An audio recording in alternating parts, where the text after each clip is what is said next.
एक जो बड़ा बदलाव अगर देखें तो वो ये है कि जिस तरह से मेडिकल के जर्नल्स हों या साइंस के जर्नल्स हों, उसमें अल्टरनेट मेडिसिन के बारे में अब लिखा जाता है, छापा जाता है। उसमें योग हो, तिब्बतन मेडिसिन हो, आयुर्वेद हो, तो आपको लगता है कि ये एक नया दरवाज़ा एक तरीके से खुलता है इससे, एक नई उम्मीद बनती है, क्योंकि वो लोग जो ये समझते थे कि योग तो केवल योग ही है और आसन ही है और ये प्रामाणिक नहीं है, वहाँ भी एक नई शुरुआत, एक नई दस्तक शुरू हुई। ये जो आपने प्रश्न किया दिबंग जी, तो जो ये चिकित्सा से संबंधित जो योग का थेरेप्यूटिक पक्ष है, निश्चित रूप से योग इस क्षेत्र में बहुत प्रभावी रह सकता है, रहा है और आगे भी होगा। और आगे इसका अगर प्रयोग बढ़ता है तो वो निश्चित रूप से समाज के लिए बहुत उपयोगी होगा। बिहार योग विद्यालय में हम लोगों ने अनेक वर्षों तक बहुत मौलिक अनुसंधान, रिसर्च कंडक्ट की है। स्वामी सत्यानंद जी इस क्षेत्र में अग्रणी रहे। उनका एक बहुत बड़ा योगदान ये रहा कि उन्होंने प्रमाणित किया कि योग विज्ञान है, उसको वैज्ञानिक स्तर पर प्रमाणित और परीक्षणों के माध्यम से सत्यापित किया जा सकता है।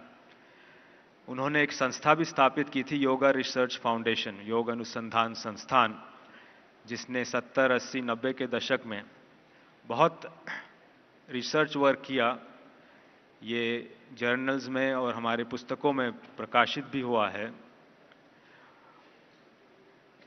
जिनसे ये सिद्ध होता है कि बहुत सी ऐसी बीमारियां जो मॉडर्न मेडिसिन से, एलोपैथी से नहीं क्योर हो पाती हैं, जिनको साइकोसोमैटिक इलनेसेस कहते हैं, मनोकायिक बीमारियां, जिनमें मन का एक बहुत इंपॉर्टेंट रोल रहता है, जो तनाव जनित, स्ट्रेस जनित हैं, ऐसी बीमारियों में देखा गया और परीक्षणों के माध्यम से, पूरे बाकायदा क्लिनिकल जैसे ट्रायल्स होते हैं, डबल ब्लाइंड क्लिनिकल स्टडीज होती हैं, उनके माध्यम से दिखाया गया कि केवल सिम्टम सप्रेस नहीं हो रहे हैं, रोग को जड़ से समाप्त किया जा सकता है।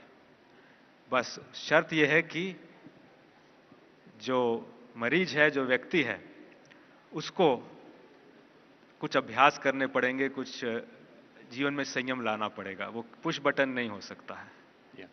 यहीं पर मेरी शिकायत है। मैं करीब 40-50 साल से योग कर रहा हूँ और मैंने धीरेन्द्र ब्रह्मचारी से बाकायदा ट्रेनिंग ली है कि मुंगेर का जो आपका योग स्कूल है, आप लोग मीडिया के पास, मीडिया से कभी बात नहीं करते। मैं जान रहा हूँ कि मैं इस चैनल में था, पिछले चैनल में था, मैं लगातार आप लोगों को चेज़ कर रहा हूँ, पर आप कभी भी वो दरवाज़ा, खिड़की मीडिया की तरफ खोलते नहीं हैं। इसकी क्या वजह है? आप यहाँ आएंगे, अपनी बात रखेंगे तो लोगों को पता चलेगा कि इसमें भी लोग प्रामाणिकता के साथ काम कर रहे हैं और आप वो काम कर रहे हैं, इसलिए मैं आपको चेज़ भी कर रहा था इतने दिनों से। इसके उत्तर में हम स्वामी सत्यानंद जी की एक बात रखना चाहेंगे, जो एक तरह से हमारी पूरी फिलॉसफी को गाइड करता है। हमारा कभी ऐसी मंशा नहीं रही कि हम अपने दरवाजे बंद रखें या आपको कोई दिक्कत हुई हम तक पहुंचने में तो उसके लिए क्षमा प्रार्थी भी हैं, पर ये डेलिब्रेट नहीं है।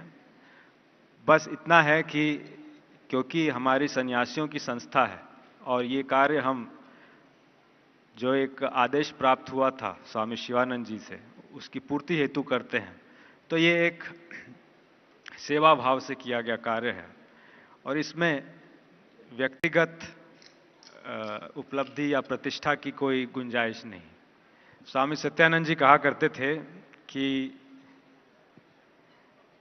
मुझे हाई प्रोफाइल नहीं बनना है, मुझे लो प्रोफाइल भी नहीं बनना है, मुझे नो प्रोफाइल, जीरो प्रोफाइल रहने दीजिए।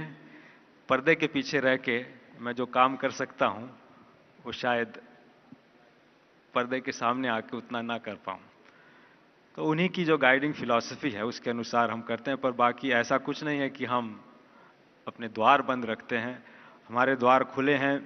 हम लोगों का जितना भी लिटरेचर है वो हम लोगों का सब ऑनलाइन फ्रीली उपलब्ध है। एक वेबसाइट है satyamyogprasad.net, जहाँ पे स्वामी सत्यानंद जी के प्रसाद स्वरूप हमारे आश्रम का जितना लिटरेचर है वो फ्रीली अवेलेबल है। तो इस तरह के और भी बहुत से रिसोर्सेज हैं और सब वो लोगों के लिए उपलब्ध हैं।